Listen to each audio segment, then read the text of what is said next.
There, I was doing this. I go to lots of theaters. That's how I got my movie fetish and everything. And I was in line session the other day, and they were sitting there.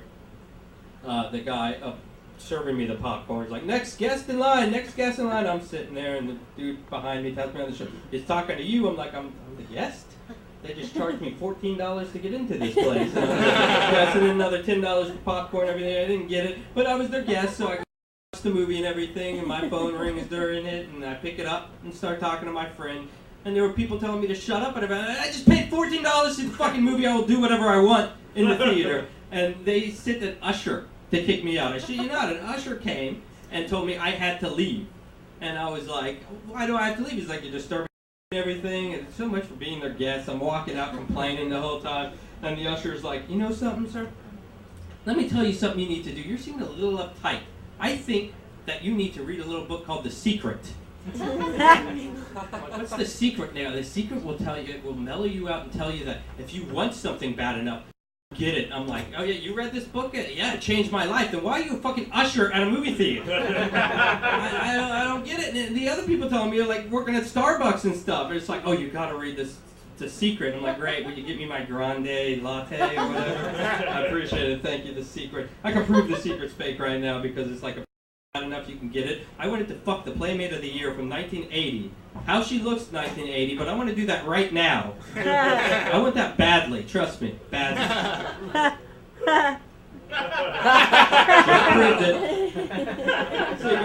It just makes me like this guy, the usher, and everything, like that changed his life and everything.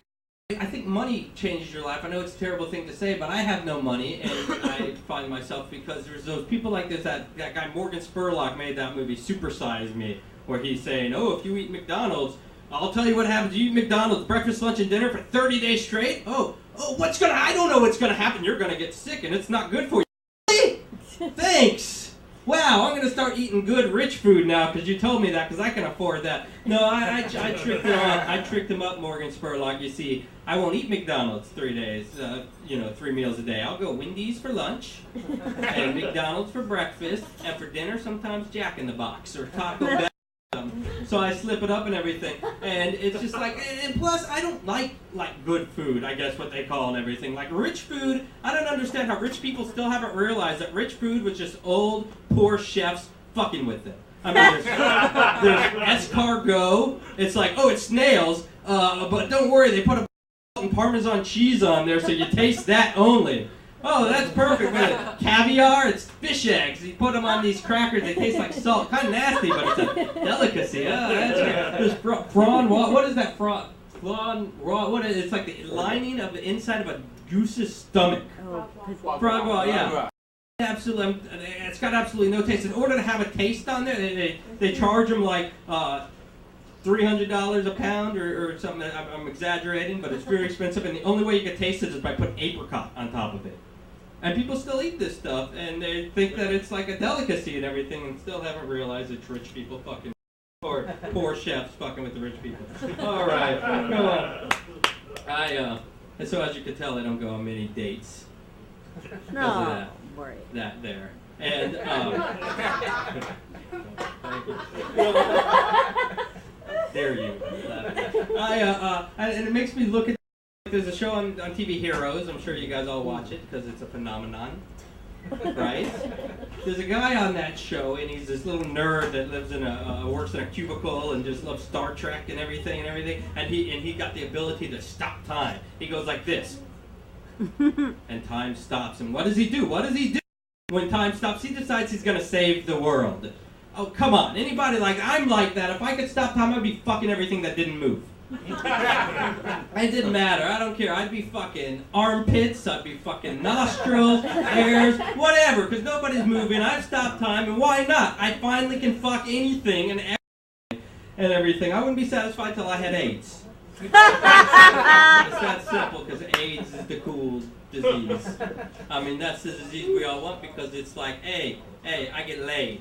That's how I got AIDS, because I get laid. Oh, what if it's a it's a bad blood transfusion? No, that's only in a bad 80s sitcom. That's not going to happen to me. It's going to be fucking, sharing needles too. Yeah, but you share needles and you fuck.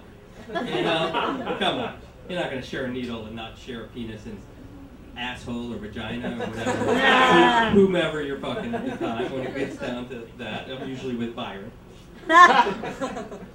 I've got a lot of, and it gets me it gets me a little I get a little nerve-wracked and everything because I got a lot of pretty boyfriends and everything, and I live in LA where it's all around and everything, and I'm not the prettiest of all people. I'm cute. I ain't the prettiest of all people.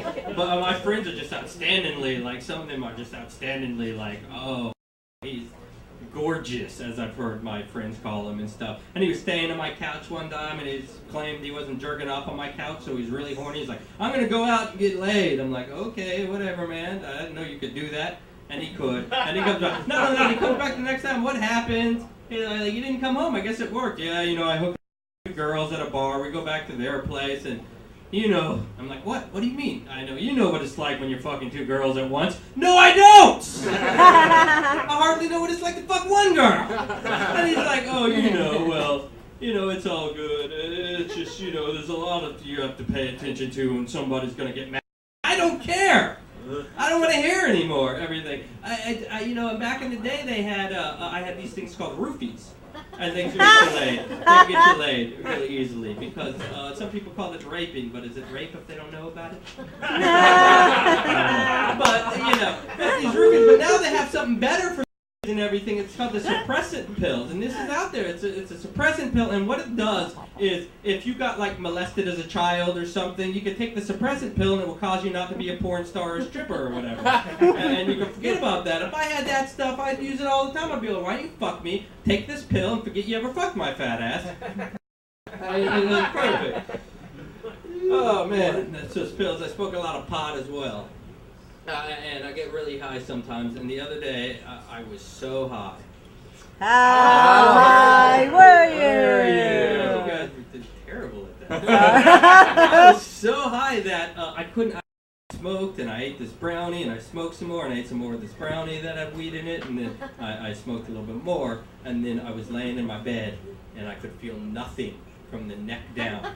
Nothing, and it felt so fucking good. And then it just started getting me angry because all paralyzed people ever do is fucking complain to me. That's all they do. I'm like, this is the greatest in the world. You get the best parking spaces. You don't feel anything from the neck down. You can get the best seats at a concert in the movie theater. They won't kick a crippled guy out for talking in the movie theater. I shit you not, they will. And so it just makes me want to get into one of those wheelchairs and they wouldn't let me in one. There's like you can't just constantly be wheelchair and never get up and walk, and everything made me mad, so I want to now, fight paralyzed people.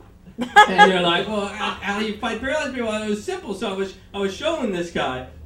I was like, well, and this paralyzed guy comes up, I said, you just grab him like this, and you lift him up, and he kind of like, flops around or whatever, and punch him in the face because they can't feel anything with the neck down, as I was saying. Everything it works out perfect. The only problem is this guy I was using, I didn't realize what a fucking pussy I was because the guy has the head and he's just like BAM! And I'm on the ground and he's back in the wheelchair. And I praise all the fucking paralyzed people and I apologize